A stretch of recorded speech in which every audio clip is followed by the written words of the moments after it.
السلام عليكم ورحمة الله وبركاته. أصحابتي اسكسون نقد وناكسن ومانتا إيه قصة كله كسر دوانا شانل كنا أيجا إيه فدنا هذا نقول صبت هاي فضلا سبسكرايب كره أو أتعشى قصوينك أصحابتنا نروحنا welcome back اسكسون نقد وناكسن ولا أصحابتها أمر لبعض قصة يربا مانتا إذا هيا لكن وجهي مانتا ماركيسان ساوتشي دامبا horta intaanan sheekada bilaabin waxaan leeyahay aad iyo aad ba mahadsantihiin saa ii dhiirigelisaan anigu insha Allah maarta way idin soo dadaalayaa reer qiso hadda wata inoo bilaabay qisooyinkii at least isbuuci mar insha Allah waa soo gelin doonaa marka aad iyo aad ba mahadsantihiin dhiirigelintiina commentkiina qurux badan marka aan arko maarta waan farxaa walahi waa wax weyn idinku iska soo qoraysan laga yaabay laakiin hadana maarta aniga wax weyn bay tahay marka aad iyo aad mahadsantiin just waxaan doonayaa idin sheego maarta inaan isdhaafin baan idin sheegay like waan ogahay thank you so much waxay igu soo qortaa aad iyo aad mahadsantiin anyway asxaabta sheekada hadda inoo bilaabo sheekadan waxay ka dhacday dalka Ingiriiska sanadkuna waxa weeyaan 2007kii weeyaan gabadha marka ay ku socotaa magaceedu waxa la yiraahdaa Mindy waxay ka soo jeedaa reer Indianka ah ee ku madaxduubka ka soo jeedaa magaceedu waxa la Harmonder laakiin waxaynu ugu yeerinaa Mindy waayo magacaas oo maanta oo dhan maarta kuma soo celcelin karo marka Mindy waxa weeyaan iyadu waa qof wax barata marka 20 iyo xoogaa weeyaan marka 20 sano umaleynaya aan jecelahay 2007kii school bay ku jirtaa waxay barataa dental student weeyaan ilkaha wax salon nadiifiya ama loo xirxiro wixii ilkaha ku saabsan bay barataa marka waxayna baratay markii dambe nin khatar ah oo la yiraahdo Sahir Ali baa la yiraahdaa ninku marka waa businessman marka iyadoo nolosheeda ku jirto dhalinyarada ah oo ay ilaa 20 maamulinaya meelaha tahay waa nin soo jiida leh oo wada ogtahay haduu ninku lacag leeyahay oo siyara gigijiyo maarta dumarkoo dhan maarta aan ka sii jeesanayn marka ninkaasi lacag buu haystay gabadha markuu bartay gabadha waxa la yiri dhulkun buu ku qaaday mar qura oo gabigiisaba ninkii way jeclaatay mar qura Mindy marka iyadu waxa weeyaan madaxduub saadin sheegay diinta ay haysato iyo Sahir isku diin maaha Sahir Ali waxa weeyaan muslim weeyaan iyaduna waa madaxduub marka jacaylkooda halkaas ka bilaabmay marka hoos bay isla socdeen iyaduna markiiba lama share gareyn family-geeda ma oran ninkan la socda waayo family-hooda dhaqani bay leeyihiin iyo diin gooniya oo iyagu waa la isu geeyaa family ahaan waa la isu gurguriyaa marka sidaas leeg Sahir Ali xaqiisana sidaas isaguna u qariyay labadan qof wixii ka dhaxeeya isaga iyo gabadha Mindy waxa ka dhaxeeya uu qariyay marka 2 sano bay marka isla socdaan gabadh aad iyo aad bay Sahir u jeceshahay waayo waa nin guri dhan haysta oo guriyo badan haysta lacag buu siiyay waxa la yiri guri buu macaadijiyay iyada gooni ah runii baan tahay ma garanayo laakiin waayo meelo badan man ka akhriyay marna hooyad waxa la leeyahay hooyad gurigeeda deganeed marna waxa meel ka akhriyay iyadoo la leeyahay guri maarta u kareeyay oo gooni bay deganeed marka Allah yaclam anyway ninkan lacag buu haystay wax ku filan uu haystay oo qof kale dumar kala siiyo marka 2 sano markay isla socdaan waxay go'aan qaadatay inay ku tiraado waxaan u diyaarahay inaan diinteeda ka baxo oo aan diintada soo galo oo ay siday maarta muslim u noqoto hadii uu rabo inuu guursado waayo waxay islahayd ninkan muxuu maarta waqtiga ka luminaya 2 sano maarta bay la socotaa waxay aragtay ninkiinu maarta si xalaal wax maarta u guursaneen marka waxay ku tiri diintan ka baxaya saad ii guursatid marka iyadoo waxyaabahaas ku tala jirta oo isla maarta waxa doonti sameeyay ku guursado ba waxay ogaatay waa ninkii hadda ay 2 sano la socotay waxay ogaatay ninkani gabadh yar oo 7 jir ah baaba meel joogto oo qabaaba gabadh sacna la yiraahdo buu qabaa oo waaba nin xaas leh oo gabadhaasi kaaga daran uur bay leedahay 12 week 3 bilood dhowaad uur bay leedahay marka ninkani reer dhan buu leeyahay oo uu guursaday intuu gabadhan hoos ula socday marka gabadhii Mindy way ogaatay markay ogaatay ninkani inuu khiyaameeyo kale oo aadna ay u jeceshahay ninkana uu ka qariyay nolol kale inuu leeyahay waxay damacday marka Mindy in ay family-geeda maanta u sheegtay oo asxaabtii way u sheegtay waxay ku tiri saasa dhacday ninka aan islahaa macaadiinta uga bax oo de muslim noqo oo suu ku guursado waxaan ogaaday inuu xaas leeyahay xaaskiisina ay hadda uur leedahay marka waxaan doonayaa inaan gurigiisa tago aan weliba la hadlo Sanca marka Sanca showyaduna ninkeeda si fiican bay u taqaanaa ninkeedana waxa lagu yaqaanay nin ma ahayn nin maaragtay gurigiisa ku eeg qura waa nin lacag leh buu haasaan sheegay uu dhoofi jiray marba meel buu dhoofaa soo meesha uu tagaaba naag buu ku haystaa marka xaaskiisu waxyaabo badan BBC og tahay laakiin gabadhan Mindy iyadu waxyaabahaas kale ma oga markay xaaskii ogaatay uu bitir okay xaaskii uu man u tagayaa marka maalin May 2007 ay ahayd 10 bishii May 2007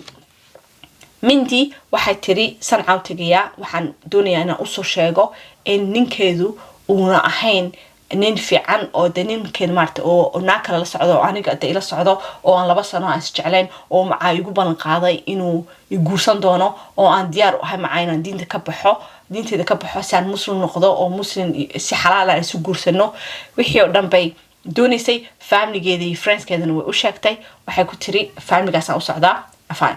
Sanca u socdaa marka Sanca xasuusta Mindy way ka yartahay iyadu waa 17 jirba she's literally a teenager baan ugu arkaaba weeyaanba halkii bay marka Mindy guriga bay u tagtay Sanca bay isla kulmeen waxa la maalintii guriga bay isla joogeen way isla hadleen halkii bay Mindy uga sheekaysay in ay Sanca ninkeeda ay jeceshahay oo ay jeclayd oo 2 sano hadda ay isla socdeen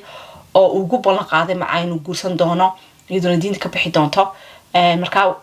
waxa ku tiri Mindy halkaas aniga yaagtay maadaama waqtigii iga lumiyay inkastoo hadda aan jeclahay marka waxyaabaha Sanca ku tiri oo marka Mindy go'aan bay gaadhay ay Sanca la kulmayso waxay tiri anigu ninkan waan ka go'ayaa laakiin adigu badoonay saad ogaatid inuu ninkaagu adigna ku khiyaamaynayo oo 2 sano aniga ila socday marka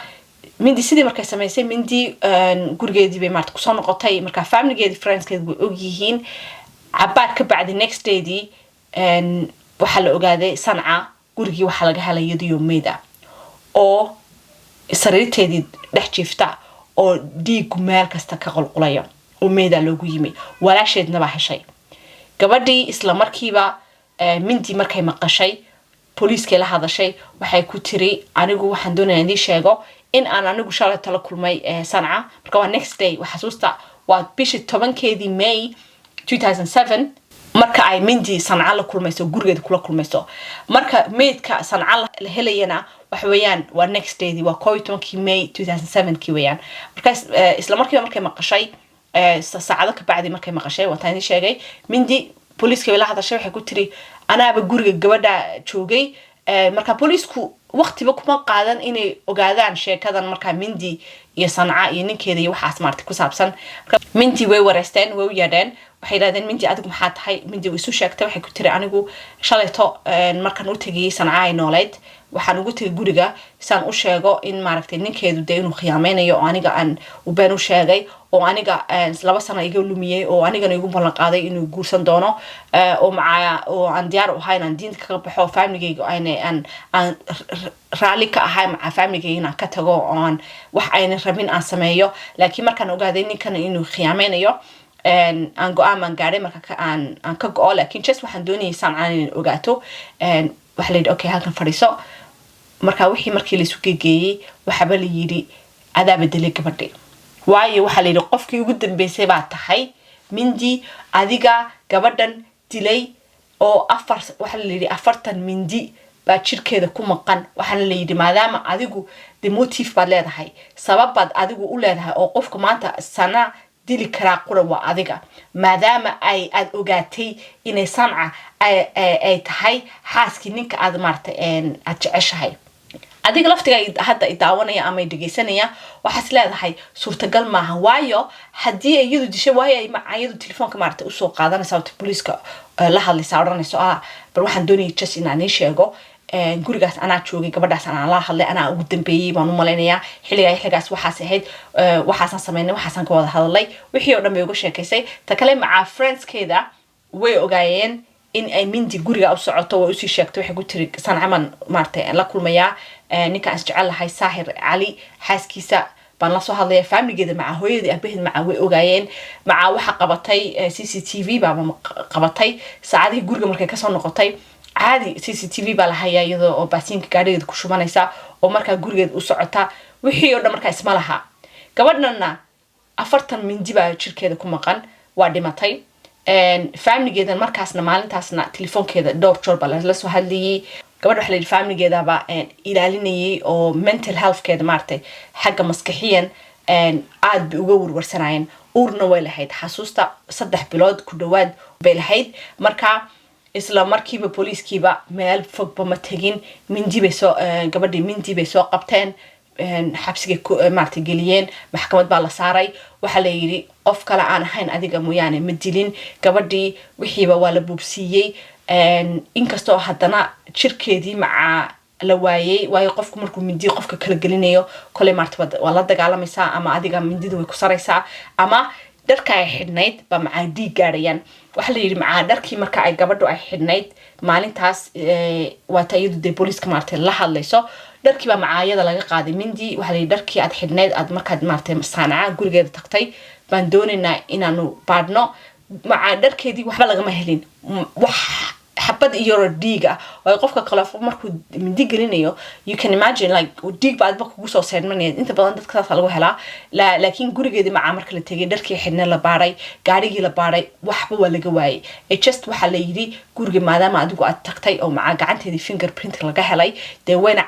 maartay beenna ma sheegin waxay tiri yes anaa tagay gabadhii markiiba waqtiba ma qaadan November 2007 kii bilo ka bacdi gabadhii xabsiga la geliyay waxa la yiri at least 14 years baa lagu xirayaa ama for life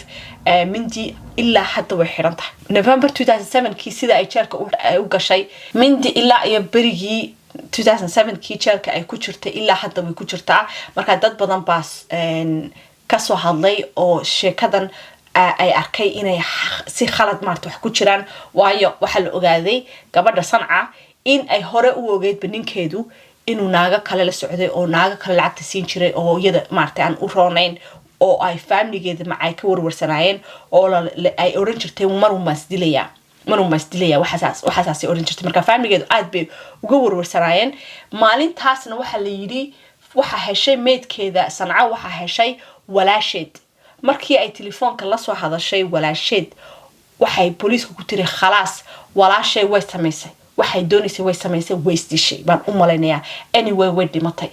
kalmadahaas laga hayaa walaasheed markay telefoonka maaragtay booliiska la hadlaysay marka family-gu awalba waxay islahaayeen gabadhiinu maalin bay isdilaysaa laakiin waxa mucjisa waxa isku soo beegmay gabadhii Sanca marka mindi Sanca ma taqaano iyadu maalintaas bay la kulmaysaa waxa isku soo beegmay mindi oo maalinta la kulantay iyo Sanca awalba ogeyd inuu naaga badnaa ninkeedu iyadoo maalintii iyadoo meeda loo yimi misariirtii iyadoo dhiig baxday walaasheed u timi markiiba booliisku waxay yiraahdeen meel fog ma tagayno mindi markii la xiray laakiin 17 sano meela 15 sano ka bacdi dad badan baa dib u eegay looyaro caana baa eegay case-keeda oo yiri wax suurtagal ah maaha waayo lama arkin qof dilay oo hadana dharkiisu ay maartay ay clean yihiin marka dad badan baa looyaro badan baa isku yimi oo wili hadda way socotaa oo case-keeda dib baa loo baarayaa waxaana la yiri markii ugu dambeysay sanadkii hadda ina soo dhaafay September meelahaas dad badan baa looyaro badan baa isu yimi oo go'aan gaaray oo yiri mindi waa innocent may dilin gabadha waxaana loo badiyay maca family-ga Sanca ay u badiyeen inay iyadu isdishay waayo marka jirkeedii la arkay waxa la arkay meelo badan oo qofku mindida markuu isagu isgelinayo oo u galiyay sida markuu gacanta ay maartay gacanta jaraan qofku sidoo u dhiig baxo marka waxa family-geeda maca waxay yiraahdeen maalintaas iyo maalmihii ka horeysayba aad baan uga warwarsaneen waxaan islahayn marun bay isdilaysaa marka gacmaheedii la eegay oo jirkeedii autopsy-ga maartay marka la eegay looyarada hadda de case-kan dib u eegay waxay u bateen in ay Sanca iyadu isdishay oo ay mindi ay bilaashka ugu jirto jeelka oo innocent tahay iyadan ilaa berigiiba mindi waxay ku leedahay anigu waxba ma dilin maca laftigeeda wax ay ku cadeeyeen booliisku aan ahayn ay guriga maalinta joogtay mooyaane wax kala ma hayaan wala dhiig bay hayaan wala wax kala ma hayaan just waxay leeyihiin waxa doonaysa naagtiisa inay dhimato si aad markaa ninka aad adigu maartay ku guursado booliisku saas u xidhan gabadha laakiin looyaro badan baa isu yimi oo maanta ay waxay leeyihiin Sanca way isdishay markii gacantii ay dhigbixi weyday waxay damacday markii dambe inay mindida ay caloosha iska geliso oo ay door joor maca baybigii maca mindidii wixii oo dhan maartay baybigii maca mindida ay gelisay oo halkii ay ku dhigbaxday sanca jirkeedii marka la baaray looyaro badan ba hadda isu yimi oo leh sancayada mindida isgelisay ee qof kale ma gelin laakiin haddana say u dhici kartaa qof 40 mindi isu gelin karaa taas aniga igu yar adag 40 mindi qof isdilay isu gelin karaa suurtagal maaha marka anyway sheekadan muran badan bay dhalisay waayo hadda maanta baaritaan bay dadku ku jiraan oo wax la doonayaa mindi in laga soo saaro jeelka oo la cadeeyo samcayn inay iyadu isdishay marka haddii wax soo kordhaan insha Allah asxaabta waan la wadaagi doonaa marka waxaan leeyahay asxaabta saa iyo nabadgeliyo insha Allah kulan dambe salaam calaykum